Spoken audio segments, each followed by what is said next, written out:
Good evening, everyone. You're in the right place at the right time. This is Coast to Coast AM, blasting out of the Mojave Desert like a Scirocco, blazing across the land, slamming into your radio like a supercharged nanoparticle of unobtainium. Greetings from the boldest, bawdiest, most outrageous city in the world, the planetary capital of sun, fun, sin, sex, and secrets, my not-so-humble hometown, Las Vegas, Nevada. My name is George Knapp, your occasional host, designated driver of the airwaves, and moderator of tonight's upcoming cacophonous cavalcade of conversation. What's shaking out there? We have good stuff on tap for tonight. You know, earlier this year, back in the summer, I think it's July, we started reading and seeing snippets, bits and pieces, one or two videos on social media about some very strange events being reported in South America, more specifically in Peru. Villagers living out in the Peruvian Amazon in an area far removed from much of modern civilization were posting these videos on X and other social media showing these vague glimpses of what the locals said were attacks from the sky. Strange beings would swoop out of the sky, always at night. They seemed to be wearing some sort of advanced body armor and these weird elongated helmets over their giant heads, flying atop these little pads that were attached to their feet. Someone compared them to, I think, the Green Goblin from the Spider-Man movies. The locals had one heck of a nickname for them, though. In English, the name is face peelers, because of what they had reportedly done to residents of that little town. Within a matter of weeks, someone came up with a perfectly ridiculous debunking explanation. These are not face peelers or alien beings from the sky, as some suspected. These are illegal miners operating out in the jungle, and they're using jetpacks to scare everyone to get off their land. So that's it, jetpacks. Nothing to see here, folks, because, you can buy Joe's jetpacks just about anywhere. South American, Walmart, I guess, maybe 7-Eleven. Fortunately, a world traveler and adventurer who's had a long-time interest in unusual phenomenon in the skies not only knew that area of Peru, but could speak the local dialect. He'd spent many years down there, thought that this cover-up story didn't make much sense, so Tim Alberino and some of his colleagues decided to go check it out for themselves. Tim and his friends went out there after an arduous trip across continents and up the river, spoke to the locals, went to key locations, gathered information and video, and then came back. And tonight, we get to hear the first-hand account of that journey, what the Peruvian locals saw, what this might mean to all of us. Tim Alberino is my first guest tonight and joins us in just a few minutes, and I know you're going to be as captivated by this story as I was. In the second half tonight, a new biography of an overlooked, underappreciated, but essential part of the phenomenon known as Beatlemania. Mal Evans was a hulking presence in the lives of the Beatles. You've probably seen him in various photographs from back then. He was their roadie, their gopher, their bouncer and bodyguard, a friend, a confidant, a travel companion, and a musical collaborator with John, Paul, George, and Ringo. The story of Mal Evans is gripping and funny and tragic, and it's finally getting its due thanks to writer Kenneth Womack, one of the world's leading journalistic authorities on the Beatles. Living the Beatles Legend is the name of his excellent new book, and we will dive right in 2 hours from now. Fun stuff, especially given that there's a renewed, yet another resurgence in public interest in a band that is still selling millions of records more than 50 years after its demise. Sometime in the next 12 hours or so, it seems likely that a few powerful members of Congress, all of them Republicans, by the way, are going to gut some astonishing legislation that would have represented a huge step forward toward public understanding of the UFO mystery. The so-called Schumer Amendment has bipartisan support in the Senate, and it's likely to be cut out of the Defense Authorization Act. That's what we're hearing anyway. The bill called for the disclosure by the Pentagon and by defense contractors of any suspected alien technology, any crash saucers, metamaterials, bits and pieces of this and that, intact craft if they've got them, possibly bodies of the crew members, and any attempted reverse engineering programs carried out with government support. It's astonishing that the legislation was ever proposed or got this far. It is not a surprise that the defense industry and its Pentagon enablers would marshal their forces and use their muscle and their money to kill it. Of course they did. They will not give up these goods, not without a fight, not in a million years, not unless they're forced to do so. Maybe this defeat for transparency will set off a new wave of revelations from the whistleblowers who have been testifying behind closed doors on Capitol Hill, under oath, by the way. I hope so. In the meantime, assuming this amendment does get gutted sometime in the day ahead, I think we can be assured the public will not give up on this. I don't think this genie can be jammed back into the bottle. If you're interested in reading the names of the Congress members who've thwarted the will of the public at the behest of their campaign donors, the defense industry, we have an article by Chris Sharp on Liberation Times. It's posted on the Coast to Coast AM website. As usual, our webmaster, Jeremy Wells, and I have pulled together assorted items culled from news media around the world. We call it NAPS News. You can find it on the Coast to Coast AM website. The Liberation Times article is one of those stories. Also there, a story about an unknown object that crashed into a crater on the moon. China swears it isn't their spacecraft. Okay, so whose is it then?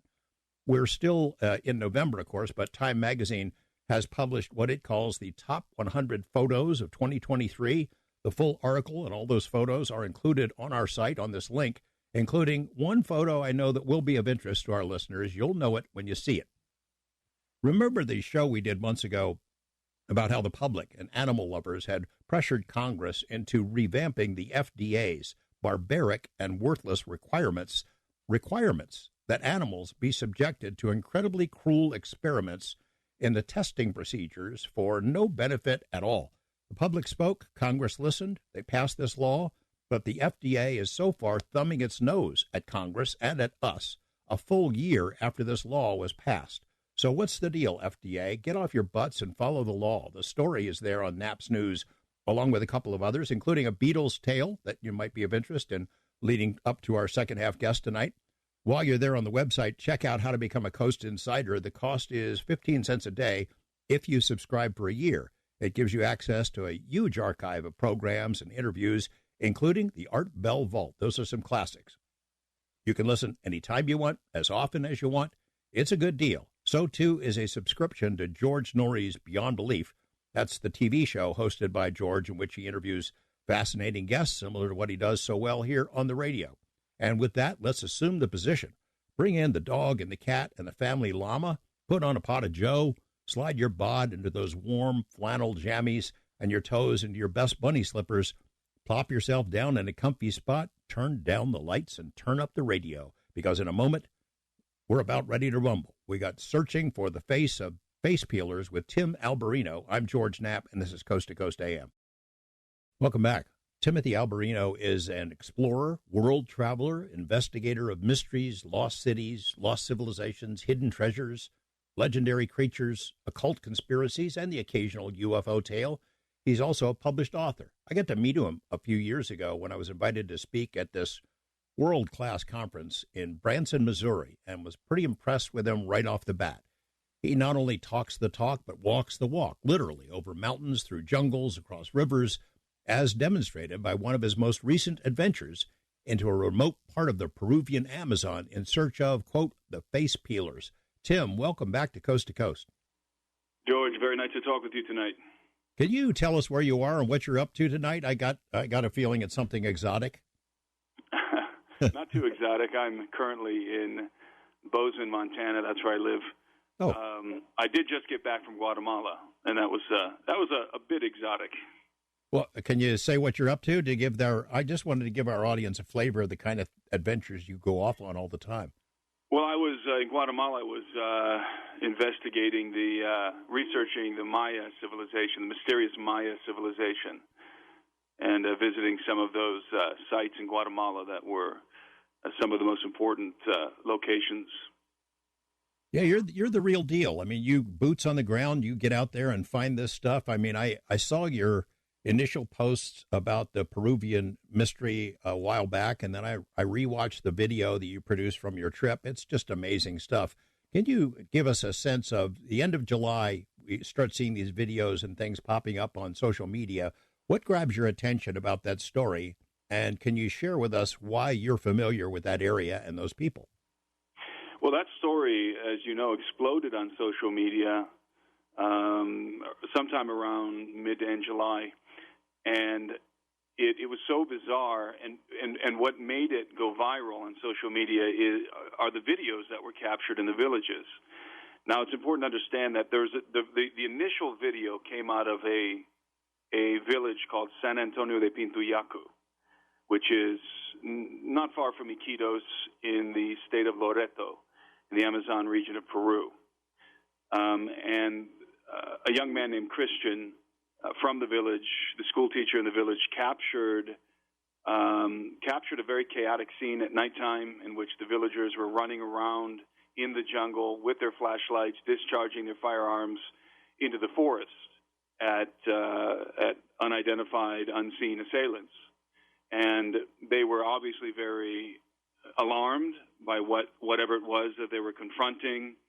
Some of the villagers made the astonishing claim that they were being assailed by extraterrestrials, that there were incursions being made into their village by these very strange entities. And so obviously that kind of a story is going to get legs on social media. And then in the aftermath, in the ensuing weeks, other stories started to emerge from basically the same area of the Peruvian Amazon, generally speaking, of different encounters with UFOs and strange things happening. For example, around the same period of time, there was a group of students who were in the jungle for whatever reason, for some project, and they all witnessed a strange being. There were multiple witnesses to this being who was walking through the jungle. Again, at the same period of time, in a different part of that same region, but in a different area. A couple of villagers were attacked by a craft, some sort of a craft that was apparently attempting to lift them off the ground using some sort of a beam, and they were able to escape. And then also you had incidents in which villagers were hit with some kind of a laser beam by these strange assailants and sustained various sorts of injuries. So all of this was going on in the same period of time. There was a video released around this time from the city of Nauta, again, in the same region. And this video was apparently, it depicted some sort of phenomenon that was happening, and it was again a very chaotic scene at night, and you could see something. They were training their flashlights on something, yelling, "There it is, there it is." And that something, to me, as I analyzed the video, appeared to be a being of some sort. And so all of this was obviously very interesting to me, and it was all going viral all over social media, and my audience was asking me, begging me to go to Peru and investigate this, these strange goings-on. Now, when I was a young man, I lived in that region of the jungle. I lived up the river Masan, and I lived with a community, an indigenous community, and some of the people living up the river, Peruvians, and had some very interesting encounters myself up there. And I learned the Spanish. I learned Spanish by living in the Peruvian Amazon, and so I speak their particular dialect. They call it charapa, and charapa is a mix of Spanish with Quechua, and it's very interesting dialect, and it just so happens that that's the kind of Spanish that I speak natively, or rather that I learned to speak. So it just seemed like everything was aligned for me to go and undertake this expedition and investigate, and I was waiting for someone to go and do it. Honestly, I really didn't want to. It seemed a little bit dangerous, and I didn't really have time because, as I just mentioned, I was in Guatemala, and I had this Guatemala trip coming, and I had this very small window of time that I had to make all of the arrangements for this extensive expedition, but ultimately it seemed that I was fated to do it. And nobody went and did an investigation. 2 police officers went from the city of Iquitos. They were escorted by the Navy. They went to the village of San Antonio de Pintuyacu, and they conducted a piss-poor investigation. And they're the ones who concocted that ridiculous jetpack miner story that the Peruvian media ran with, and then subsequently the media in the United States. Yeah, what occurred to me, I didn't know what to make of those reports. Okay, it's out in the middle of the jungle, the Peruvian Amazon. These are villagers. I mean, they're not like living in grass huts, but they're not all that sophisticated. But they've got cell phones, they've got electricity, and, they post these videos, and I don't know what to make of it. But when I heard the preposterous jetpack story, it really grabbed my attention. Someone's going to the trouble of making up a story to debunk this thing so no one pays attention to it. That made me more interested than ever. And I'm sure you probably had the same reaction. I had the very same reaction. And it did seem preposterous to me that, first of all, when we talk about miners, we're talking about river miners. And the river miners are not very sophisticated people in the Amazon. And then there was some talk of river miners being backed by cartel money.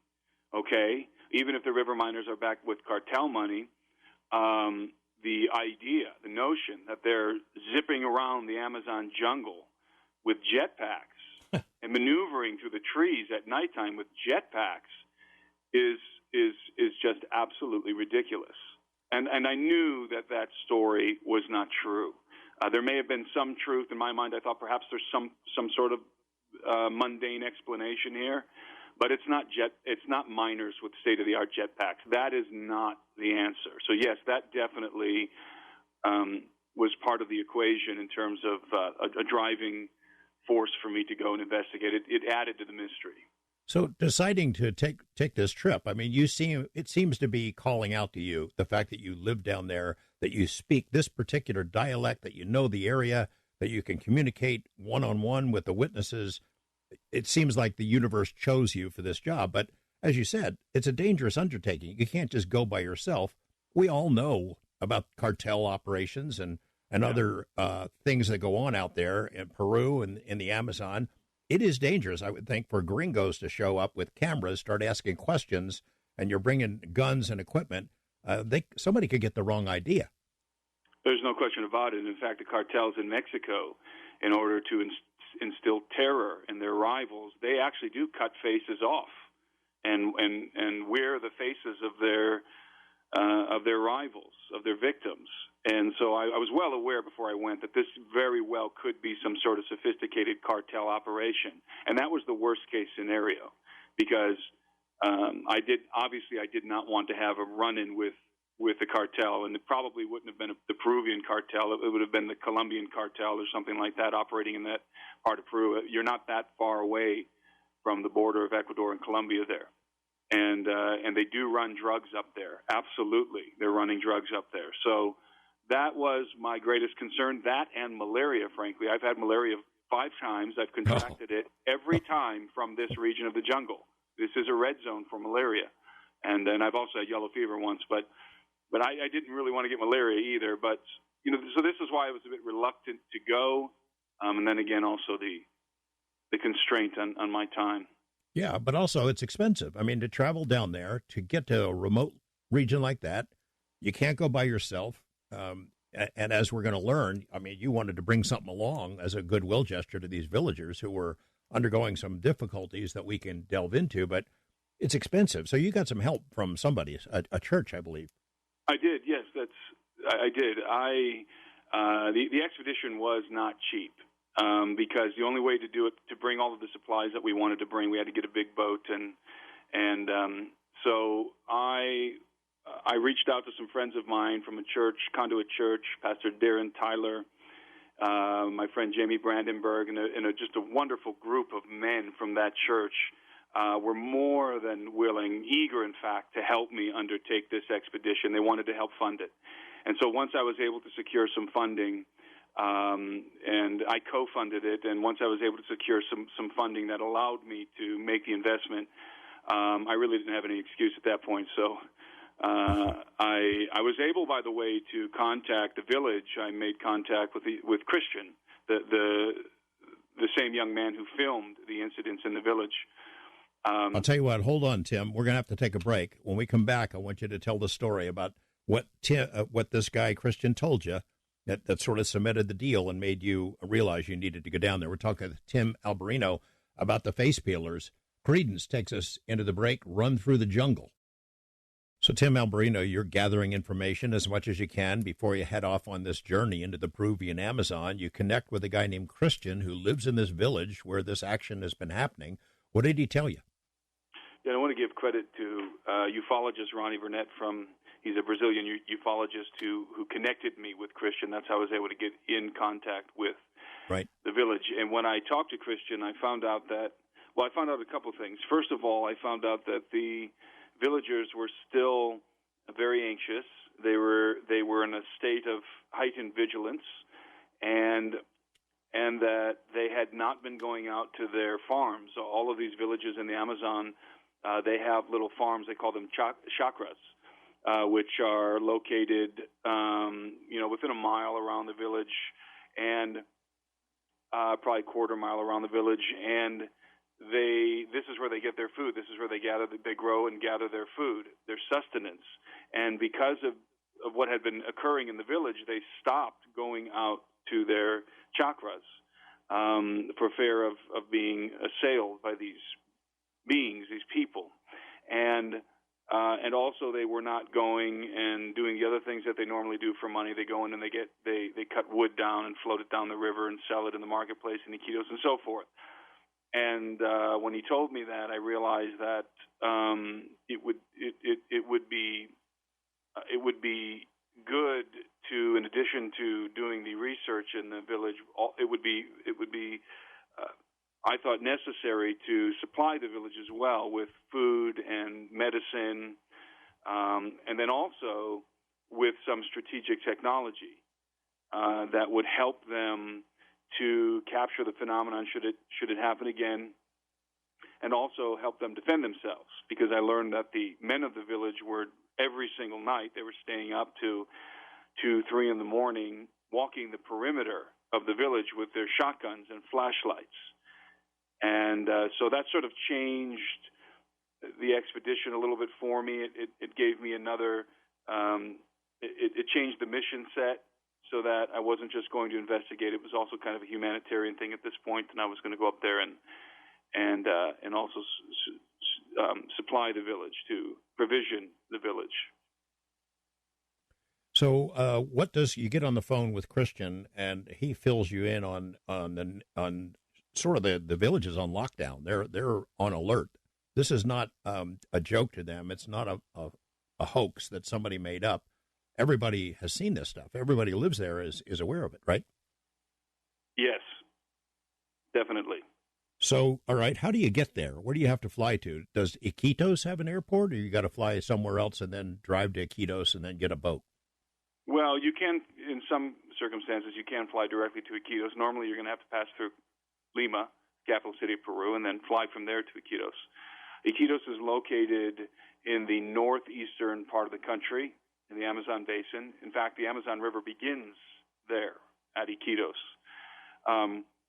And I flew into Iquitos. I was accompanied, by the way, when I decided that I was going to undertake this expedition, I contacted a friend of mine named Doug Thornton.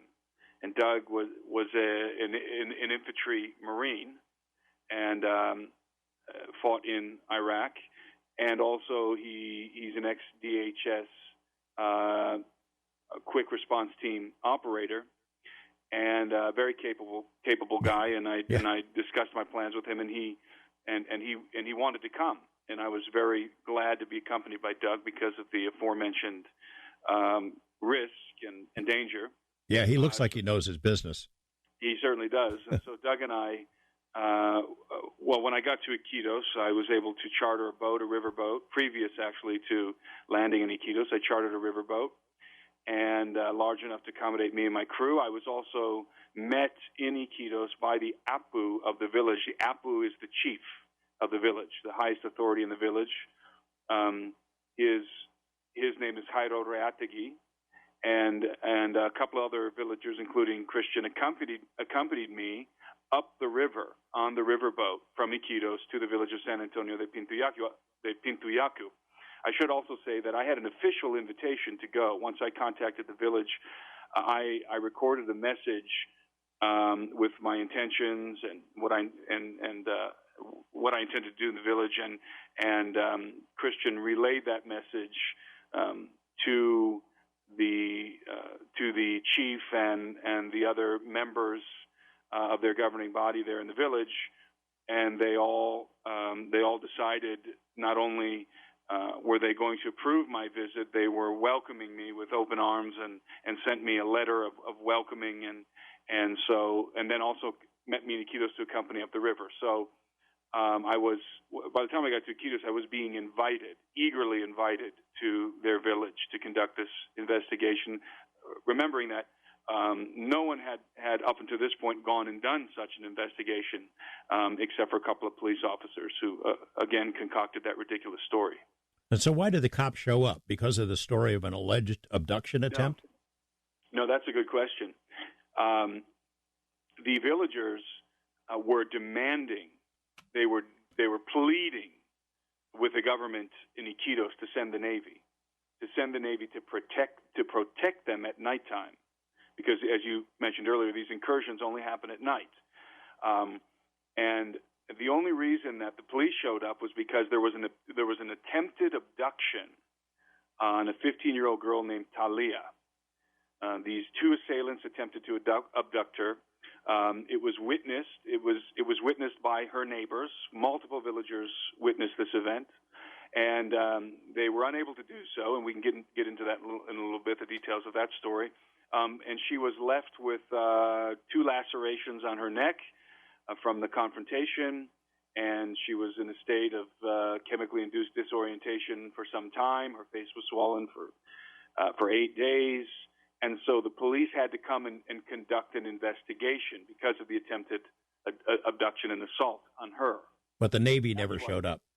The Navy escorted the police officers. They had a Navy escort. They came in a Navy boat. But the Navy did not conduct the investigation. Rather, that these two police officers conducted the investigation, and that was it. That was all that they did. And the villagers continued to plead for help from the provincial government, and they made some videos that appeared online. They went down to Iquitos. They went down the river. They went and met with the governor and asked for help. And basically, what they were asking for was the military to come and protect them. That's how serious this was.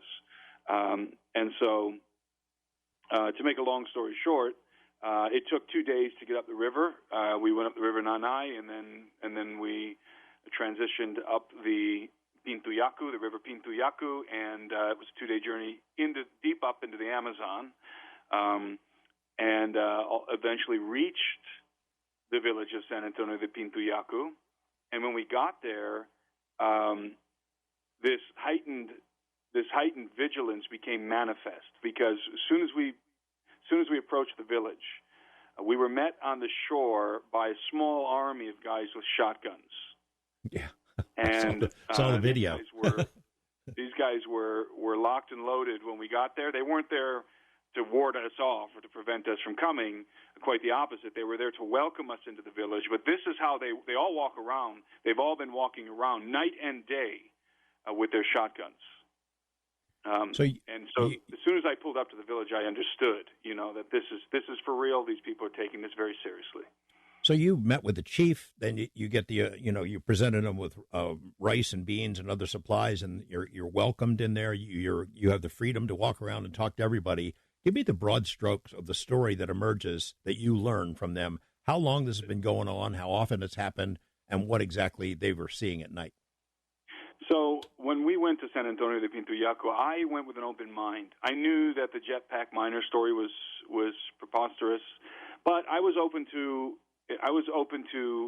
any scenario, including cartel involvement, including perhaps deep state type activity with advanced technology, and even some kind of an alien incursion. I had not made up my mind about anything.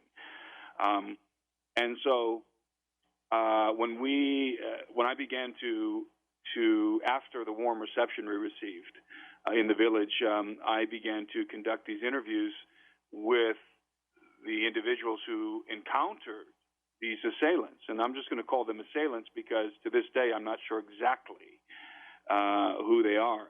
But the story that began to unfold is that, as we said earlier, in about sometime in mid-July, these strange assailants began to make incursions into the village. And right off the bat, the first details that emerged were how these assailants moved through the sky, because they weren't coming in a typical fashion that you might expect cartels to just sort of creep into the village. Rather, these assailants, these individuals, were flying into the village. The villagers would see them flying in the sky. What they would see were small discs, which I later learned were sort of circular hoverboard platforms. They would see these discs silently floating over their village and maneuvering around the village, and then they would land. They would watch they couldn't see the men on the platforms unless they trained a flashlight on them. Then they would see them on top.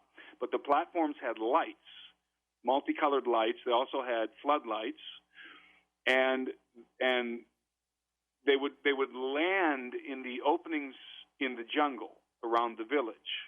Now, sometimes these assailants would disembark from these platforms, from these hoverboard platforms, leave them in the jungle, and walk into the village.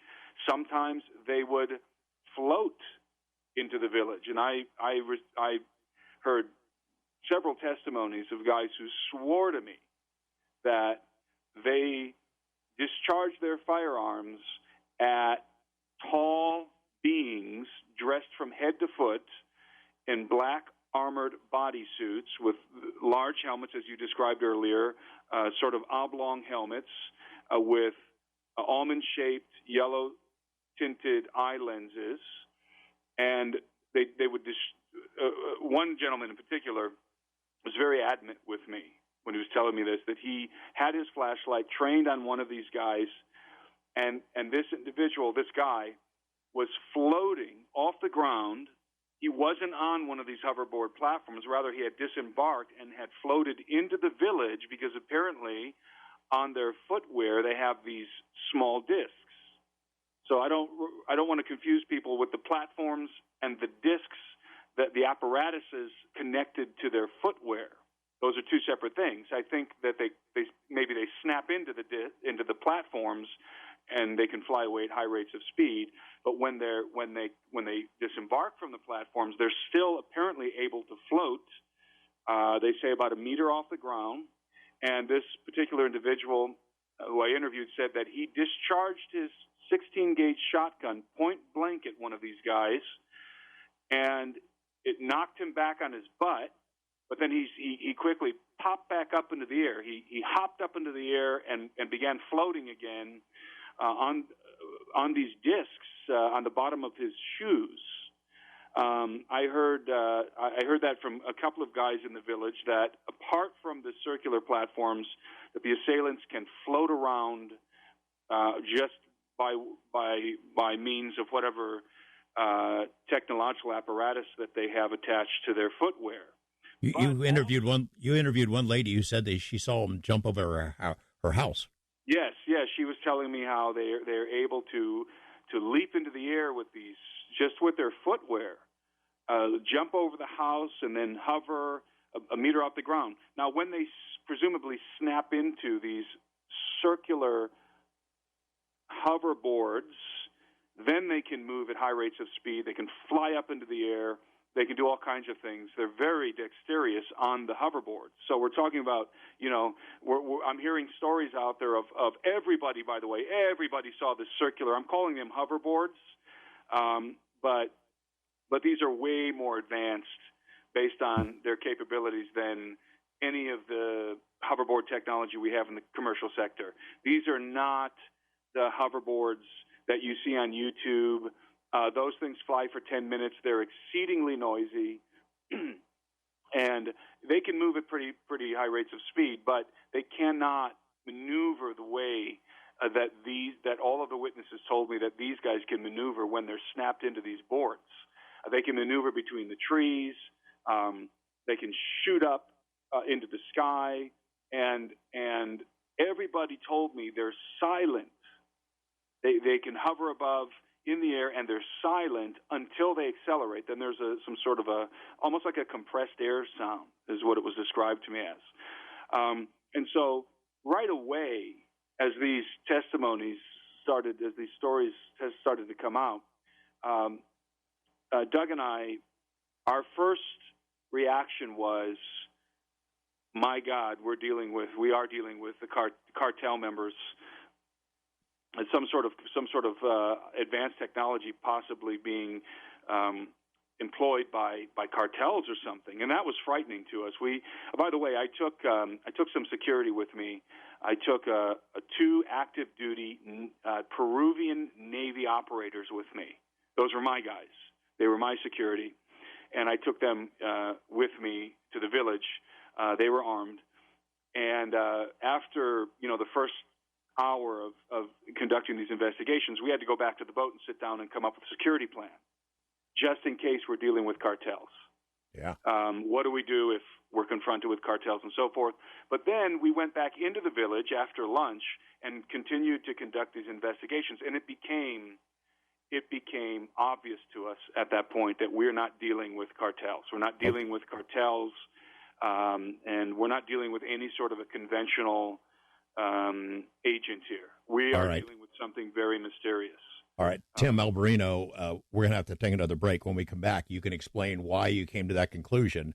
I mean, the body armor, for example, and then the shape of these helmets, the shape of the heads under the helmets. I think that's kind of a giveaway. And then, of course, there's something else up in the sky that the villagers are seeing. We're going to get into all that in our next segment here. Fascinating stuff with Tim Alberino. We go into the break with Sinatra, a song he wrote that includes a little visit to Peru, Fly Me to the Moon.